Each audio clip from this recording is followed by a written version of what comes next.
All right, Shalom. First and foremost, I want to give all praises, honor, and glory to Yahweh, Bahashem, Yahweh Shai, Bahashem, Yahweh Kodash. Double honors to the elders and apostles of Great Millstone. Peace and blessings to the elect. All right, so just want to make a quick video about an anime clip I watched. I've been watching on repeat for like, weeks, years now. But something, the book of Judges 7 popped into my head randomly while I was listening to it or watching it, and it just goes into basically how the Lord uses a small remnant to win a war or win a battle. You know, the Lord is always dealing with a small remnant, and it's really, it goes as the title says, it's quality over quantity. So yeah, we're gonna watch the clip and then we'll get into it.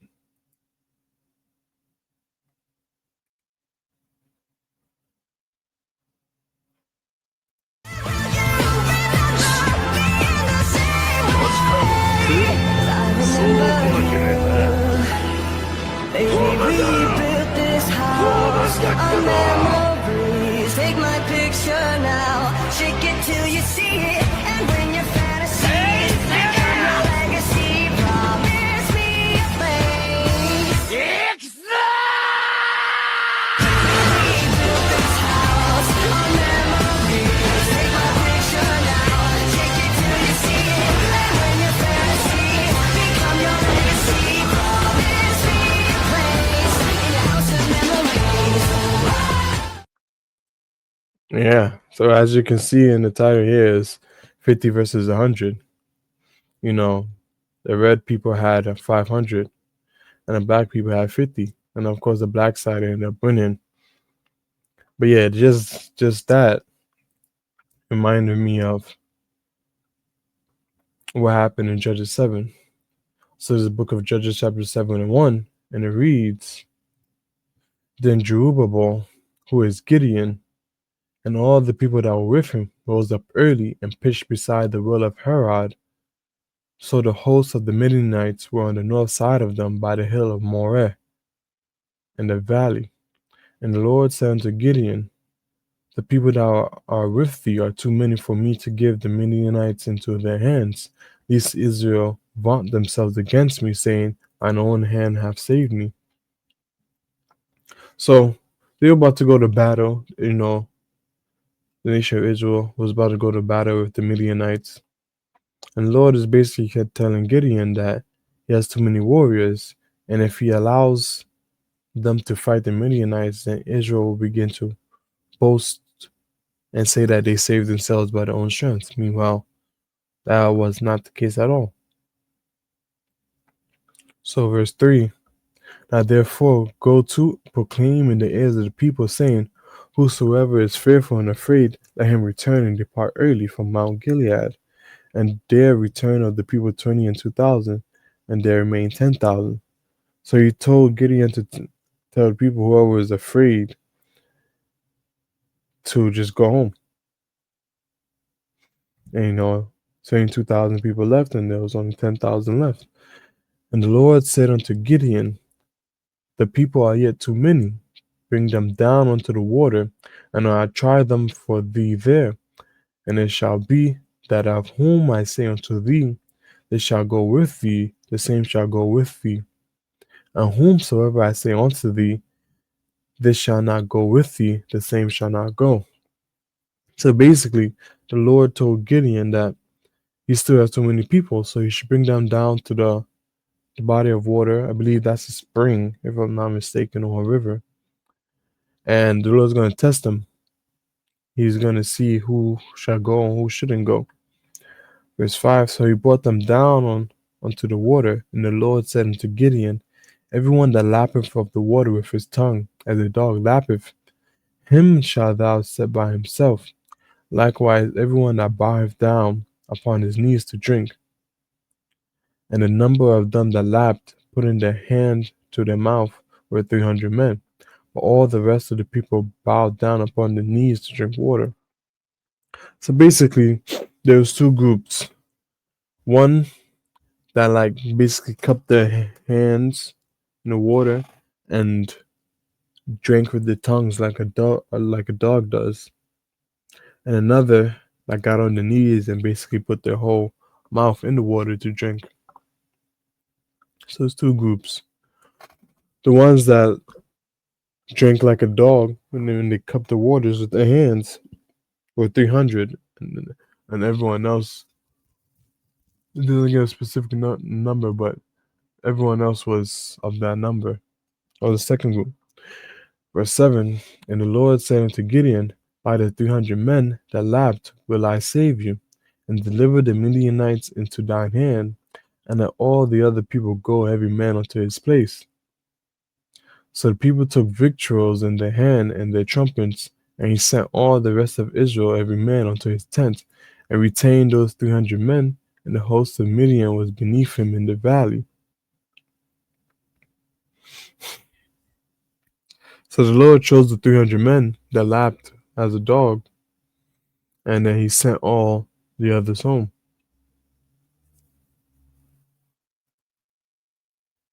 So, verse 9, and it came to pass the same night the Lord said unto him, arise, get thee down unto the host, for I have delivered it into thine hand. But if thou fear to go down, go thou with Phurah thy servant down to the host, and thou shalt hear what they say, and afterwards shall thy hands be strengthened to go down unto the host. Then went he down with Phurah his servant unto the outside of the armed men that were in the host.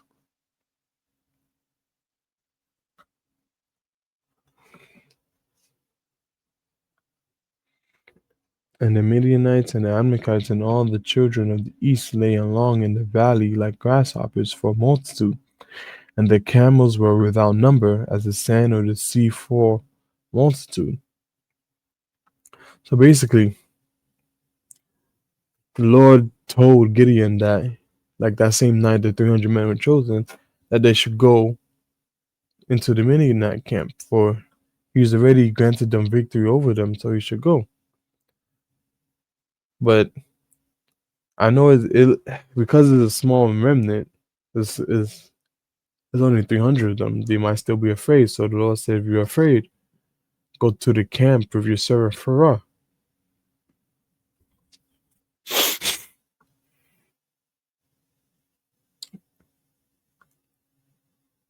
And the Lord told them to listen to what the Midianites were saying. And if they listened to it, they will be greatly encouraged. Then they would want to attack. So all that fear will be gone. So, Gideon and his servant went down to enemy camp and they listened.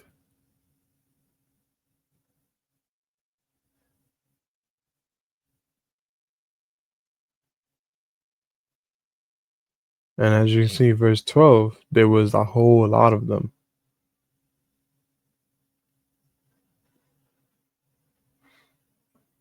It said, and all the children of the east lay along in the valley like grasshoppers for multitude, and the camels were without number as the sand of by the seaside for multitude. So it's way too many to count. Without number, when something is without number, it means it's too much to count. So there's only 300 of them, man. 300 of them, and there's a whole lot of them. Of course, one would be fearful under normal circumstances, but the Lord doesn't do normal circumstances. So, of course, they prevailed. But yeah, verse 13. And when Gideon was come, behold, there was a man that told a dream unto his fellow, and said, behold, I dreamed a dream, and lo, a cake of barley bread tumbled into the host of Midian, and came unto a tent, and smote it that it fell, and overturned it that the tent lay along. And his fellow answered and said, this is nothing else save the sword of Gideon, the son of Joash. a man of Israel, for into his hand have God delivered Midian and all the host. So, as Gideon and his servant were basically eavesdropping, they heard a man telling his friend about a dream. And his friend interpreted the dream that it could basically only mean one thing, that Gideon and his army would take over the Midianites. They will win the battle. Like the Lord has already delivered them into their hands. So they knew they were cooked. Yeah. Verse 15. And it was so, when Gideon heard the telling of the dream and the interpretation thereof, that he worshipped and returned into the host of Israel and said, Arise, for the Lord hath delivered into your hand the host of Midian. So now you see why the Lord told him to go with his servant Pharaoh to go and listen to what they were saying. And as soon as they heard this, it's confirmation that what the Lord said is true. Of course, you needn't say anything more. Man, with haste. You ready to dash him head into pieces, Shit. And he divided the 300 men into 3 companies, and he put a trumpet in every man's hand, with empty pitchers and lamps within the pitchers. And he said unto them, Look on me, and do likewise. And behold, when I come to the outside of the camp, it shall be that as I do so shall ye do. When I blow with a trumpet, I and all that are with me, then blow ye the trumpets also on every side of all the camp. And say, the sword of the Lord and of Gideon. So you have Gideon divided the 300 men into 3 groups, so 100 in each group, and he gave each man a ram's horn and an empty jar. Yeah, a pitcher is a jar, basically.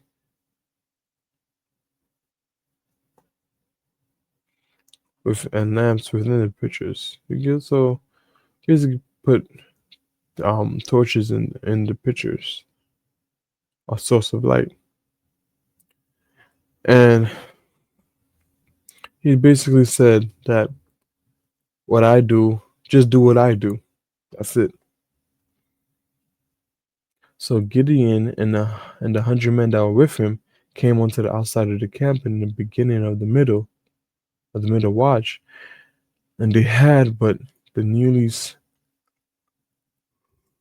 yeah.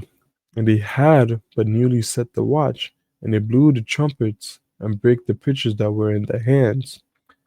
And the 3 companies blew the trumpets and brake the pitchers, and held the lamps in their left hands, and the trumpets in their right hands to blow withal. And they cried, The sword of the Lord of Gideon.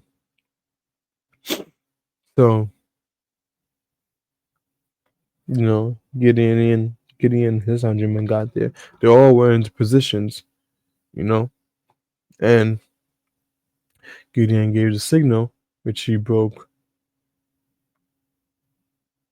He blew the trumpet and broke the pitcher, and so everyone followed.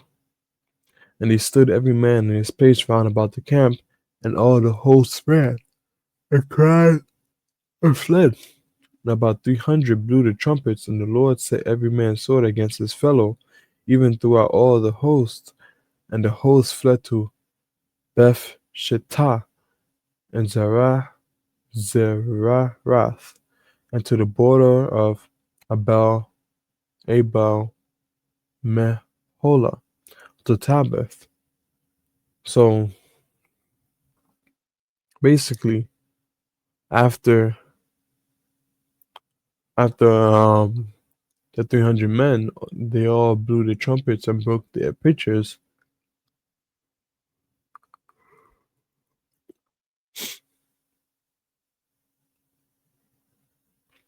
And shouted, The sword of the Lord and of Gideon. The Midianites went into panic mode, and they tried to escape. But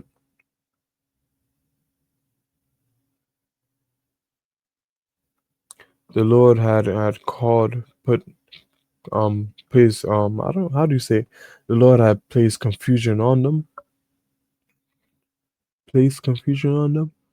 The Lord had put them into the state of confusion. There we go. So and the Lord caused the warriors in the camp to fight against each other with their swords. They were in a state of confusion. And then whoever wasn't killed, they fled. Verse 23. And the men of Israel gathered themselves together of Naphtali and out of Asher of and out of all Manasseh and pursued after the Midianites. And Gideon sent messengers throughout all Mount Ephraim, saying, come down against the Midianites and take before them the waters of Beth-barah and Jordan. Then all the men of Ephraim gathered themselves together and took the waters of Beth-barah and Jordan. And they took two princes of the Midianites, Oreb and Zeb, and they slew Oreb upon the rock of Oreb. And Zeb they slew at the winepress of Zeb, and pursued Midian, and brought the heads of Oreb and Zeb to Gideon on the other side of Jordan. So Israel, as the Midianites fled, Gideon sent for warriors of Naphtali, Asher, Manasseh, and Ephraim, basically saying to pull up and they finish off the Midianites. And they did. They all pulled up.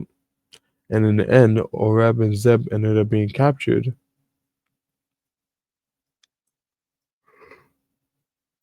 Because later on they were beheaded and their heads were brought to Gideon. No. And that's the end of Judges 7, the 7th chapter. So yeah, it's just the small remnant. The Lord delivered the Midianites into Gideon and his 300 men. Delivered them into their hands. They won with just a small remnant. Now you see why the Lord is called the God of War. He Look at the tactic he made up. And um he was on Gideon's and his men's side. Of course they won. So yeah, that's about it.